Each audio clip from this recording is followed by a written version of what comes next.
नमः। श्री गुरुभ्यो नमः। श्री सरस्वते नमः। सजयति सुन्दरवदनो देवो यत्पादपङ्कजस्मरणम् वासरमणिरिवतमसान्द्राशिं नाशयति विघ्नानाम्। मूकं करोति वाचालं पङ्गुं लङ्घयते गिरिम्। यत्कृपात्तमहं वन्दे परमानन्दमाधवम्। नमः परमहंसास्वादितचरणकमलचिन्मकरन्दाय भक्तजनमानसनिवासाय श्रीरामचन्द्राय नमः। वागीशायस्य वदने लक्ष्मीर्यस्य च वक्षसि तस्यास्ते हृदये संज्ञा तं नृसिंहमहं भजे। बहुले सुमङ्गे ह्यकुतो भये च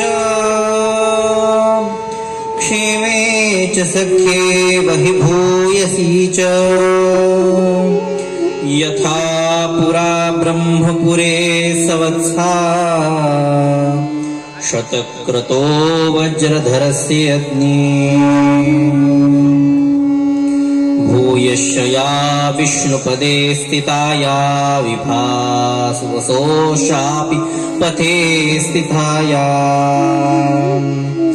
देवाश्च सर्वे सह नारदेन प्रकुर्वते सर्वहितेति नाम।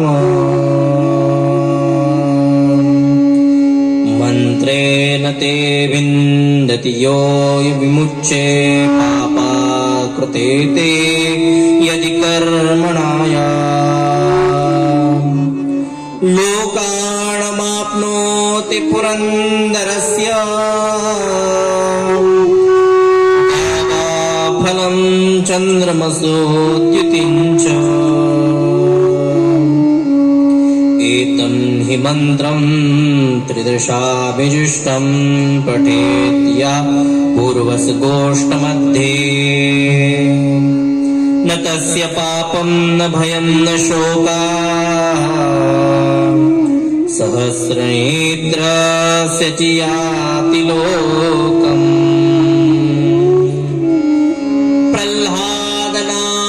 पराशर पुण्डरीक व्यासाम्बरो च शुकशो न कपीष्मदाल्भ्याम्। वसिष्ठ विभीषणादि पुण्या नमामि परम भागवतान् नमामि।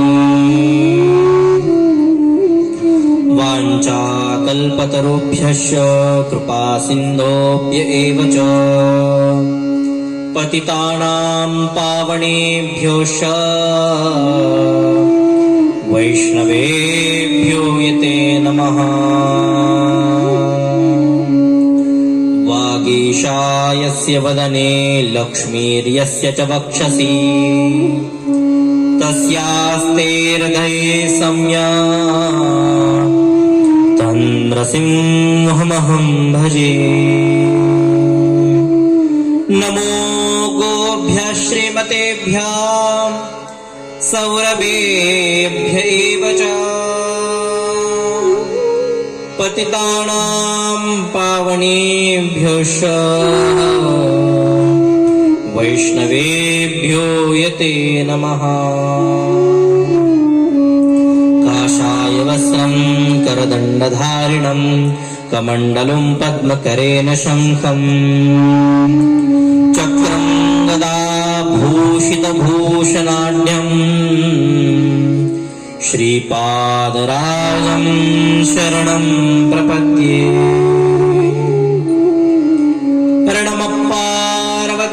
पतये हर हर हर महादेव। गोपाल कृष्ण भगवान की जय। जगज्जननी सुरभिज्ञेश्वरी गो माता की जय। अखिल गो वंश की जय। जय जय श्री राधे श्री राधे। श्री सुरभ्ये नमः श्री सुरभ्ये नमः श्री सुरभ्ये नमः श्री सुरभ्ये नमः श्री सुरभ्ये नमः श्री सुरभ्ये नमः श्री सुरभ्ये नमः श्री सुरभ्ये नमः सुरभ्ये नमः श्री सुरभ्ये नमः श्री सुरभ्ये नमः श्री सुरभ्ये नमः श्री सुरभ्ये नमः श्री सुरभ्ये नमः श्री सुरभ्ये नमः श्री सुरभ्ये नमः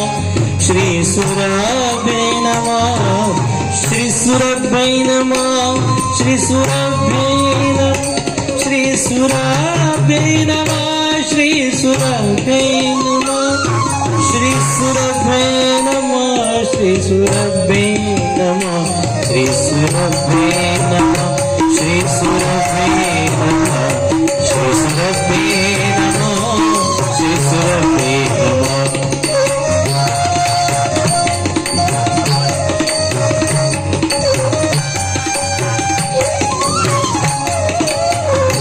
श्री सुरभ्ये नमः श्री सुरभ्ये नमः श्री सुरभ्ये नमः श्री सुरभ्ये नमः श्री सुरभ्ये नमः श्री सुरभ्ये नमः श्री सुरभ्ये नमः श्री सुरभ्ये नमः श्री सुरभ्ये नमः श्री सुरभ्ये नमः श्री सुरभ्ये नमः श्री सुरभ्ये नमः श्री सुरभ्ये नमः श्री सुरभ्ये नमः श्री सुरभ्ये नमः श्री सुरभ्ये नमः श्री सुरभ्ये नमः। यज्ञेश्वरी जगज्जननी सुरभि गो माता की जय। अखिल गो वंश की जय। नारायण।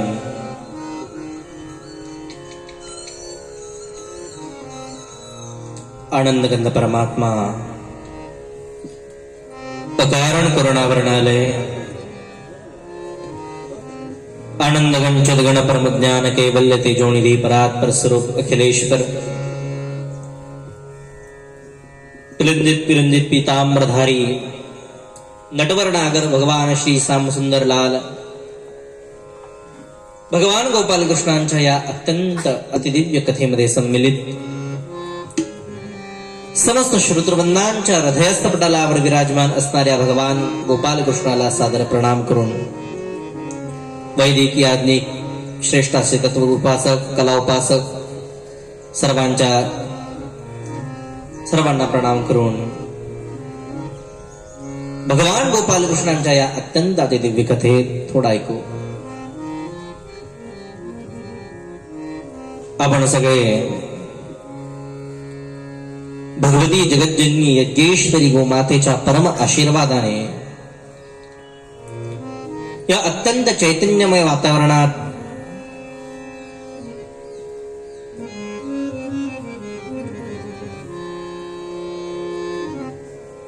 जिच्या दर्शन मात्राने जिच्या सानिध्यात विराजमान होण्याने आपल्यात असणारे अनेक दोष ताप हे सगळं नष्ट होतात. अशा भगवती जगज्जननी गोमातेच्या परम सानिध्यात या गोधाम तीर्थामध्ये विराजमान होऊन जो परात्पर अखिलेश्वर जगदानंदधीश भगवान गोपाल कृष्ण जिच्यामध्ये वास करतो अशा परब्रह्म भगवान गोपाल कृष्णांची अत्यंत सुंदर अतिदिव्य कथा श्रवण करण्याकरता आपण सर्व महानुभाव सज्जन इथे उपस्थित आहात.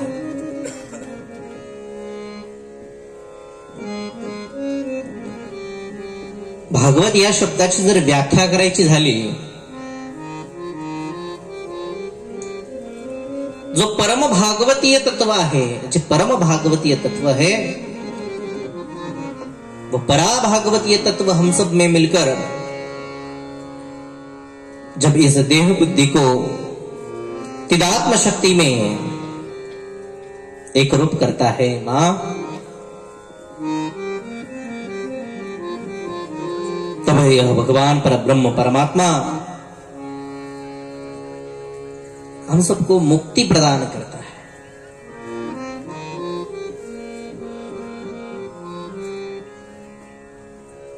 महाराज, काल आपण श्रीमद भागवताचं महात्म्याचं दर्शन केलं.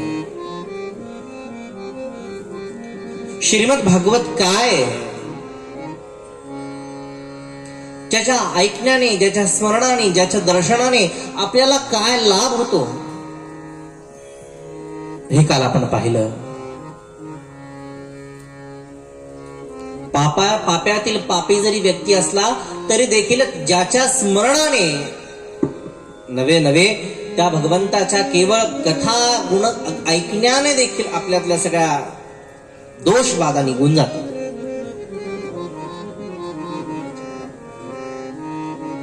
महाराज, काल आपण अत्यंत दिव्य गोकर्ण आख्यान त्या ठिकाणी ऐकलं.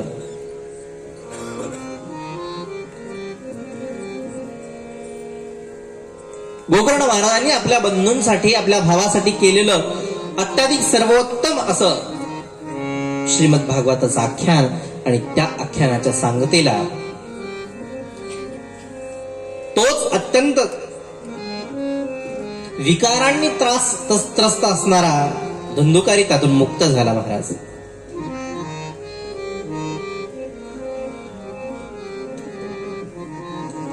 महाराज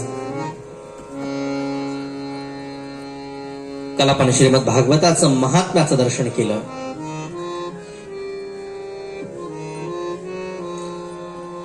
आनंदगंध परमात्मा भगवान सच्चिदानंदात तल्लीन श्री शुकदेवजी महाराज राजा सत्तम परीक्षिताला श्रीमद भागवताची कथा सांगणार आहे. पण तत्पूर्वी काय घडलं, दिव्य क्षेत्र नैमिषारण्यामध्ये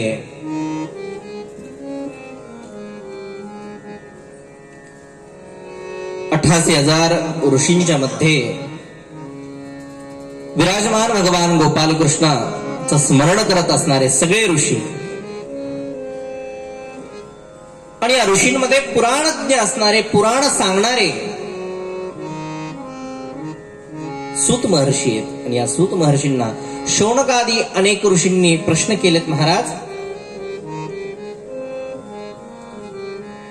या जीवना चक्रामध्ये आम्हाला अनेक प्रकारचे प्रश्न पडले. हे प्रश्न कशा प्रकारे आम्हाला सोडवता येतील, काय प्रश्न विचारले ते षडप्रश्नी वापरले. 6 प्रकारचे प्रश्न उपयोग केले. किम श्रेया शास्त्रसारा का स्व अवतार प्रयोजनम किम कर्म के अवतारश्च धर्मकं शरणं गतः. पहिला प्रश्न त्या ठिकाणी विचारला. महाराज, किम कर्म, जन्माला मनुष्य आल्यानंतर त्याचं कर्म काय? सगळ्यात पहिला प्रश्न विचारला. किम श्रेया, श्रेय काय? श्रेय याचा अर्थ कल्याण. माणसाचं कल्याण कशामध्ये असतं? मी काल सांगून गेलो, संतांच्या जवळ गेल्यानंतर आपण परमार्थाच्या गोष्टी करतो, संसाराच्या गोष्टी करतो, परमार्थाच्या गोष्टी करत नाही. आमच्या गुरुदेवांकडे एक व्यक्ती आला आणि त्यांनी सांगितलं, महाराज माझ्या लेकराचं कल्याण करा. आमच्या स्वामीजींनी विचारलं, कल्याण करा म्हणजे नेमकी काय करा? महाराज काही नाही, चांगलं घरदार, नोकरी, बायको येऊ द्या, सगळं होऊ द्या. मला सांगा आई, कल्याणाचा मार्ग एवढाच राहिलाय का? घर, माडी, गाडी घेणं आणि सुखात राहणं एवढ्याच याचाच अर्थ कल्याण आहे का?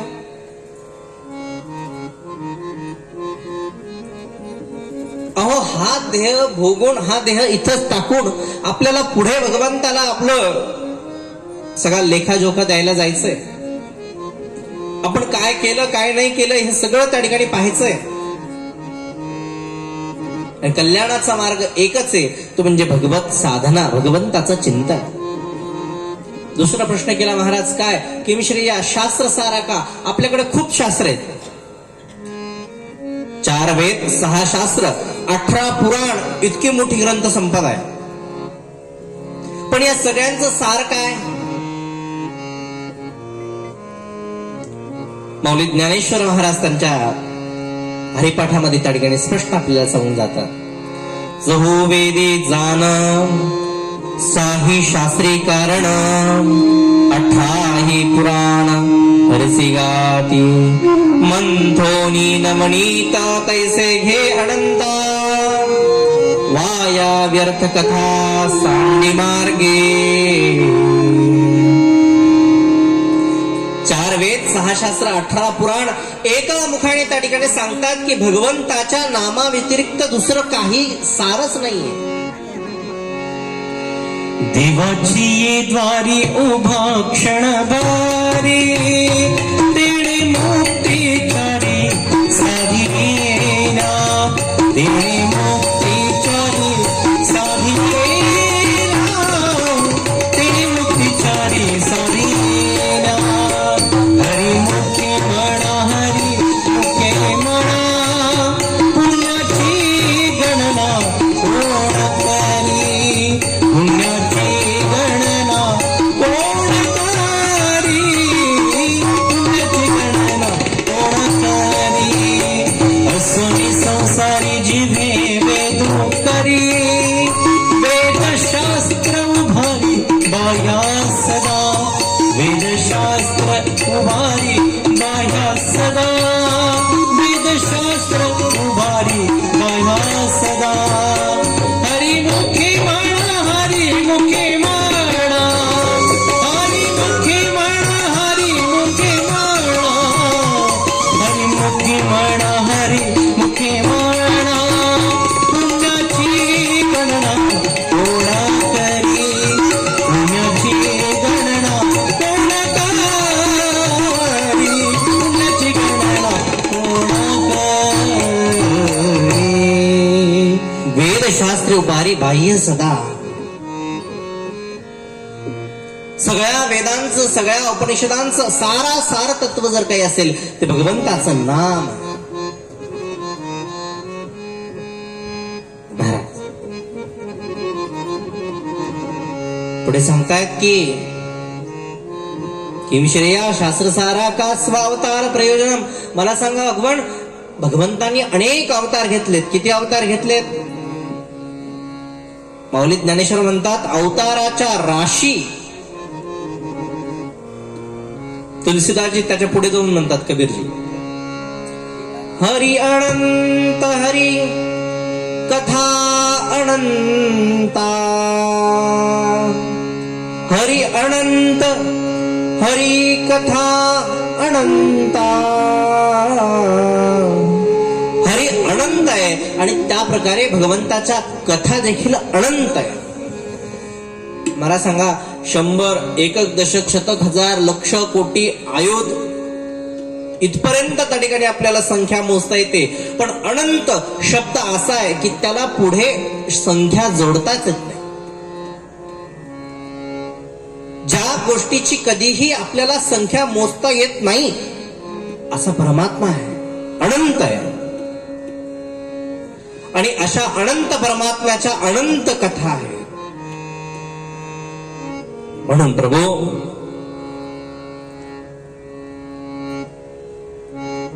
भगवंत कसे? भगवंतांनी किती अवतार घेतले? तर अनंत अवतार घेतले. बरं, अवतार घेऊन केलं काय? सो अवतार प्रयोजनम. महाराज, रामावतार कशा करता घेतला? रामावतार कशा करता घेतला हे विचारलं, लगेच आपल्याला समोर येतो राम आणि रावण युद्ध. आपण लगेच सांगू, रावणाला मारण्याकरता रामरायांनी जन्म घेतला, कंसाला मारण्याकरता कृष्णाने जन्म घेतला. पण नाही, रामाला आणि रावणाला मारण्याकरता भगवंताला फार कष्ट करावे लागणार होते अशातली गोष्ट नाही. मला सांगा, नाही रामरायांनी अवतार घेतला नसता तर त्या ठिकाणी शबरीला, अनेक वर्षांची वाट पाहणारी शबरी, अहो तिच्या हातचे ते बोर कोणी खाल्ले असते? कैक वर्षांपासून जी अहिल्या शिळा होऊन पडलीये, रामरायांच्या पदस्पर्शाने ती शिला असणारी अहिल्या पुन्हा कशी तयार झाली असती? कृष्ण अवतारात भगवान कृष्णांनी जर अवतार घेतला नसता तर आई, या वेड्या गोपिकांना कोणी समजावलं असतं?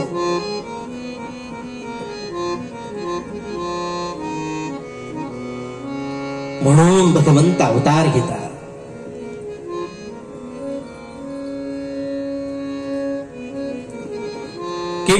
किम श्रेय किम शास्त्र प्रयोजनम किम कर्म के अवतारश धर्मकम शरणम गता. मला सांगा,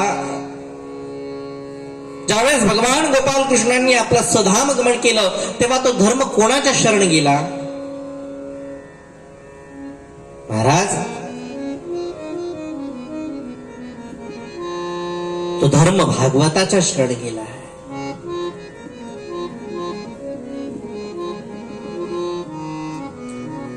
6 प्रकारचे प्रश्न विचारले. हे प्रश्न ऐकल्यानंतर सूतजींना अत्यंत भरून आलं. वा, शौनकादी ऋषींना फार सुंदर प्रश्न तुम्ही विचारला. सुतांनी लगेच ध्यान लावलं आणि ध्यान लावल्याबरोबर आपल्या सद्गुरूंचं स्मरण केलं. नारायणं नमस्कृत्य नरं चैव नरोत्तमं देवीं सरस्वतीं व्यासं ततो जयमुदीरये. महाराज, सूत महर्षी सांगतात, ऋषियो, मी तुम्हाला पूर्वी सांगितलं की मी आपल्याला श्रीमद भागवताची कथा त्या ठिकाणी सांगणार आहे. सुदांनी पुन्हा प्रश्न केला, महाराज, ही भागवत कथा कोणी कोणाला सांगितली, कशी सांगितली, याचा श्रोता कोण, लेखक कोण, वक्ता कोण? महाराज सांगायला आरंभ करतात.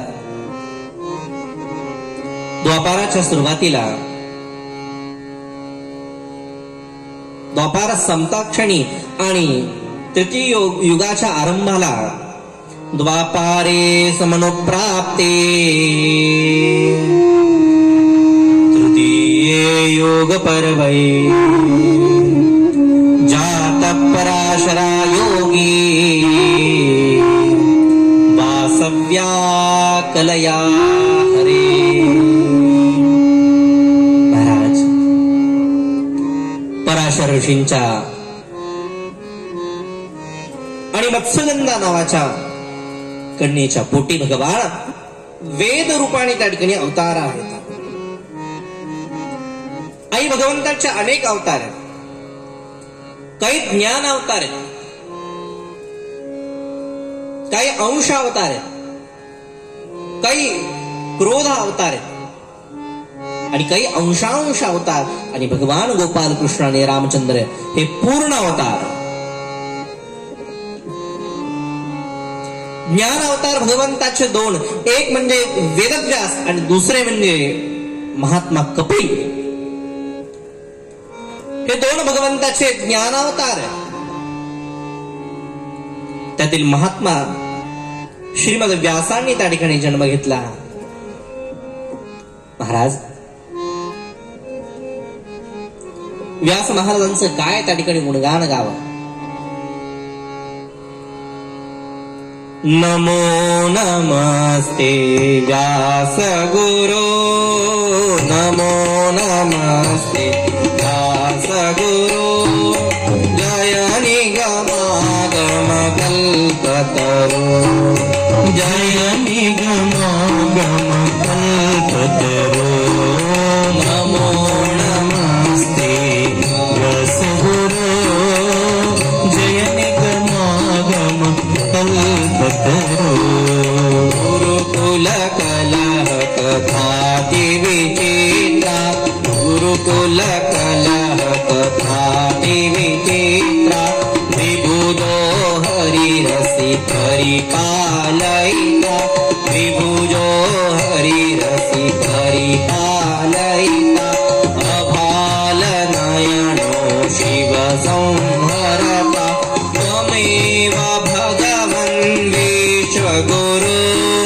त्वमेव भगवन् विश्वगुरु जय निगमागम कल्पतरु नमो नमस्ते व्यासगुरु नमो नमस्ते व्यासगुरु जय निगमागम कल्पतरु जय निगमागम कल्पतरु जय निगमागम कल्पतरु श्रीमद वेदव्यास. अहो व्यासांनी पाहिलं की दूरदृष्टीवरती कलियुगात येणाऱ्या लोकांकडे असणारी सगळी क्षमता क्षीण होत चालली. मंदास मंद मतयो मंद भाग्य होत द्रुपा. महाराज, या युगात असणाऱ्या अनेक लोकांची अनेक व्यक्तींची बुद्धी क्षमता त्या ठिकाणी कमी होत जाणार आहे. अहो ज्ञानाचे स्त्रोत ज्याला म्हणतात, ज्ञानाचा आधार ज्याला म्हणतात, असं वेद वाङ्मय माझे पूज्य गुरुदेव त्या ठिकाणी नित्य सांगत असतात, वेद बिना मती नहीं और गाय बिना गती नहीं. वेदाचं रक्षण होणं फार महत्वाचं आहे. अहो साक्षात माऊली ज्ञानेश्वर महाराज ज्या वेदांना श्रुतिमाता म्हणून ओळखतात, असे असणारे माऊली ओम नमोजी आद्यां वेद प्रतिपाद्यां जय जय स्वयमेव सिद्ध्या आत्मरूपा देवा तुची गणेशो सकारात्मति प्रकाशो मने निवृत्तिदासो सुजलेला. ज्ञानेश्वराच्या आरंभाला माऊली ज्ञानेश्वर महाराज वेदांना श्रुती पुरवते. माऊली जगा माझी, सकल शास्त्रांची जे स्थान आहे, सकल शास्त्रांचं जे मूळ आहे ते वेद आहे. म्हणून आई वेदांच्या रक्षणाकरता व्यासांचा जन्म झाला. आणि याच व्यासनारायणांनी लक्षात घेतलं की समोर जाऊन येणारी पिढी त्या ठिकाणी वेदाचा संपूर्ण सार ग्रहण करू शकणार नाहीये. म्हणून एक वेद, मत्स्य पुराण असं सांगतं, एका यजु आसीत. पूर्वी एकच वेद होता, यजुर्वेद नावाचा. त्यानंतर त्या वेदांचे 4 भाग केले, ऋग, यजु, साम आणि अथर्व. ऋग्वेद हा ज्ञानकांड आहे, यजुर्वेद हे कर्मकांड आहे, सामवेद हे गानशास्त्र आहे आणि अथर्ववेद हे चिकित्सा शास्त्र आहे. महाराज,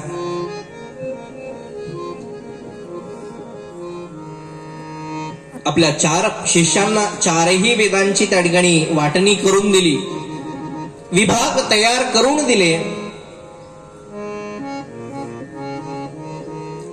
आणि मात्र 5वा जो वेद होता, ज्याला पुराण आपण म्हणतो, हा 5वा पुराण सूत नावाच्या त्यांच्या शिष्यांना त्या ठिकाणी प्रदान केला. इतिहास पुराणानाम पंचमो वेद उच्यते. महाराज, महाभारतासारखा दिव्य ग्रंथ श्री व्यासांनी तयार केला. 1,00,000 संहितेचा संपूर्ण तयार केल्यानंतर सुद्धा त्यांच्या मनामध्ये खिन्नता होती.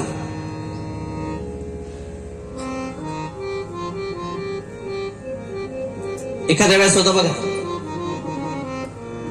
एखादं काम आपल्याला करायचं असतं, आपण करायला जातो एक आणि होतं भलतच.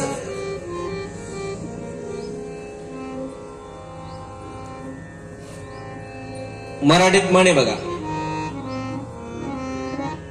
करायला गेलं गणपतीन झाला मारुती. व्यासांनी ज्ञानाच्या दृष्टिकोनातून संपूर्ण वाङ्मय लिहिलंय, तयार केलंय. पण हे वाङ्मय तयार करून सुद्धा त्यांच्या मनामध्ये खिन्नता होते. व्यासनारायण आपल्या शम्याप्रास नावाच्या आश्रमामध्ये ध्यानस्थ बसले.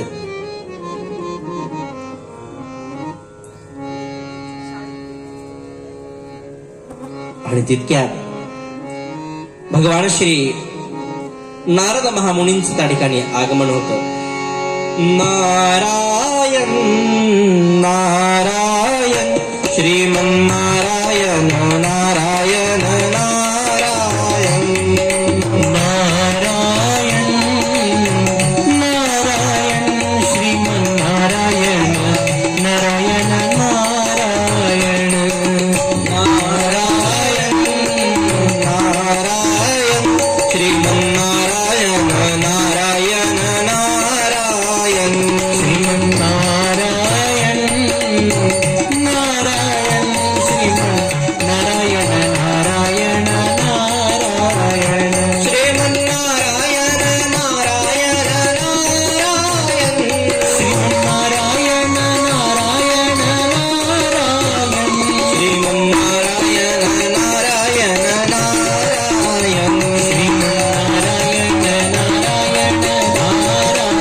नारायण नारायण श्रीमन्नारायण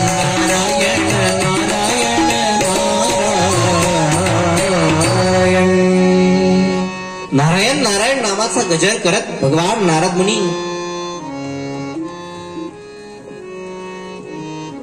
व्यासनारायणांच्या आश्रमात आले. व्यास महर्षींना पाहिलं आणि नारदांनी त्या ठिकाणी विचारणा करायला आरंभ केला. महाराज,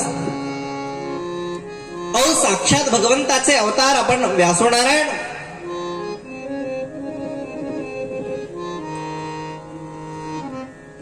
तरी देखील आपल्या मुखकमलावर असणारी खिन्नता मला कळत नाही. व्यासांनी सांगितलं, महाराज, अहो मी महाभारतासारखे ग्रंथ लिहिले, सगळं काय केलं, पण जे समाधान मला पाहिजे होतं ते समाधान मला प्राप्त झालं नाही.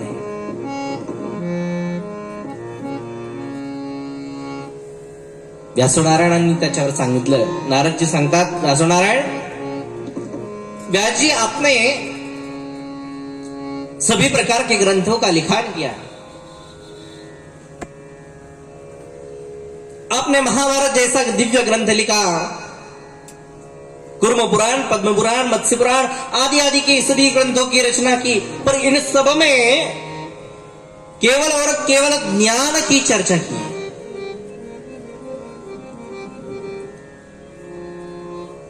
भक्ति की चर्चा आपने नहीं की. महाराज, मैं आपको मेरे पूर्व जन्म का प्रसंग सुनाता हूं कि भक्ति के कारण क्या होता है. नारद जी कहते हैं, राजन, महाराज, पूर्व में मैं एक दासी पुत्र था, और दासी पुत्र होने के कारण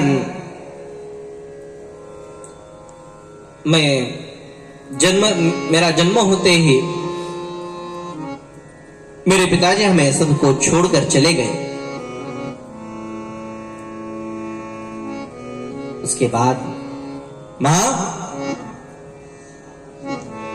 मैं और मेरी असा ये मां दोनों ही अपना जीवन व्यापन करने लगे। महाराज, एक दिन की बात है, एक दिन हमारे गांव में चतुर्थाश्रम चातुर्मास करने के लिए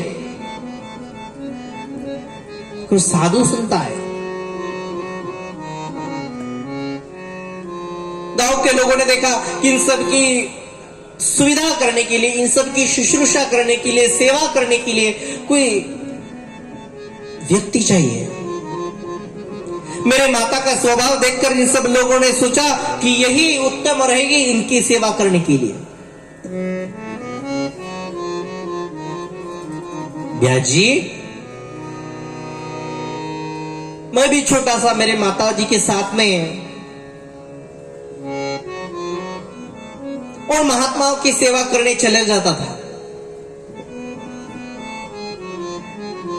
महाराज, ये सबसे बड़ी बात है।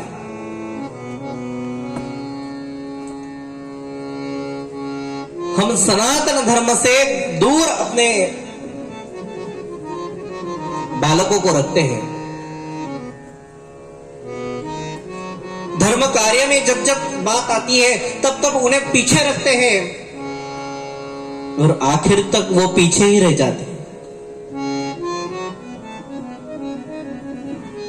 सनातन धर्म के हर एक व्यक्ति का कर्तव्य है अपने बालकों को आगे लाए, उनके हाथों से सब कर्म कराए। महाराज, मुझे स्मरण होता है राजमाता जिजामाताजी का। अहो, त्या वाघिणीने त्या छाव्याला त्या ठिकाणी शिकवलं धर्म कार्य काय असतं। लहानपणीपासून महाभारत, रामायण, भागवत यासारख्या सगळ्या ग्रंथांचं शिक्षण त्यांनी दिलं।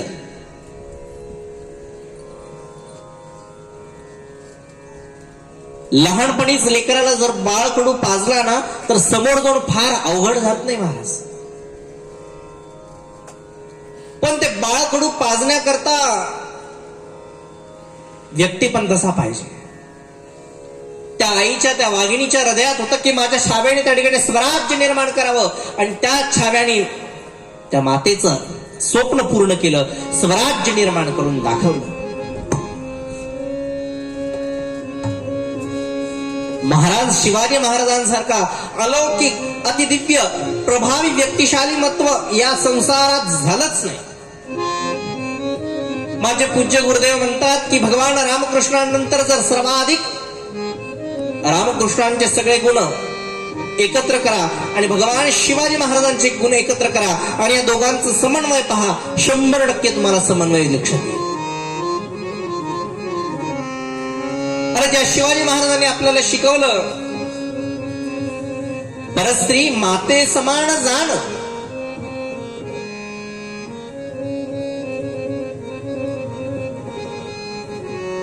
असं अलौकिक दैदिप्यमान व्यक्तिमत्व होण्याकरता त्या ठिकाणी संस्काराची गरज असते। शिवनेरी किल्ला पावन झाला या शुभ दिनाला, शिवनेरी किल्ला पावन झाला या शुभ दिनाला। महाराष्ट्राच्या रक्षणासाठी शिवाजी जन्मला, महाराष्ट्राच्या रक्षणासाठी शिवाजी जन्मला, शिवाजी जन्मला, हर हर महादेव बोला, शिवाजी जन्मला, हर हर महादेव बोला।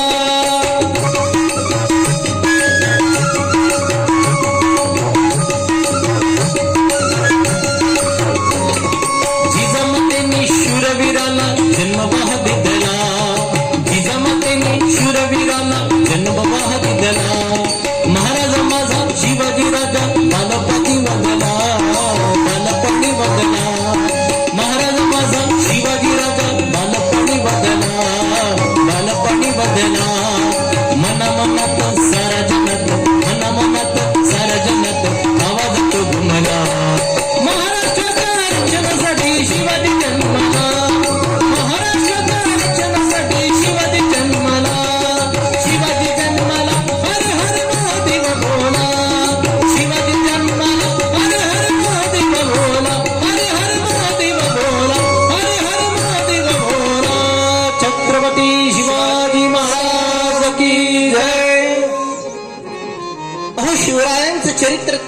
ठिकाणी भाषणात सांगण्यासारखं नाही आई.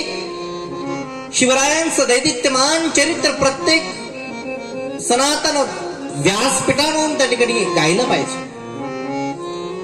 आमच्या पूज्य गुरुदेवांनी हे सुरू केलंय. 2 वर्षाआधी ही मोहीम सुरू झाली. योग ऋषी रामदेव महाराज पतंजली गुरुकुलामध्ये दिल्लीत हरिद्वारमध्ये सर्वात मोठं छत्रपती शिवाजी महाराजांचं चरित्र काव्य चरित्र कथा त्या ठिकाणी सुरुवात केली. आई, आपण होतो संस्कारांवरती. त्या जिजामातेचं संस्कार होते म्हणून शिवाजी महाराजांसारखा नरदेह त्या ठिकाणी जन्माला आला. त्यामुळे प्रत्येक सनातन धर्म कार्यामध्ये आपल्या लेकरांना पुढे करा. त्यांच्या हातून त्या ठिकाणी धर्म कार्य करून घ्या. आता जर सवय लागली नाही तर पुन्हा लागेल की नाही यात काही शंका आहे. बाजी, मैं भी छोटा सा मेरे माताजी के साथ में उन साधुओं की सेवा करने के लिए जाता था. पर मैं बाल्य अवस्था होने के कारण सदा सर्वदा खेल में मग्न होता था. पर एक दिन की बात है, मैं खेलते खेलते उस भागवत के आंगन में पहुंच गया आणि माझ्या कानावरती त्या भागवताचे सुमधुर बोल पडले. अहो, ते साधू सांगत होते, महाराज अहो कृष्ण कसा खेळतो, कृष्ण कसा बोलतो, कशा चोऱ्या करतो. ते साधू जशी जशी ती कथा सांगू लागले तसे तसे माझ्या मनामध्ये तो कृष्ण उभा राहू लागला.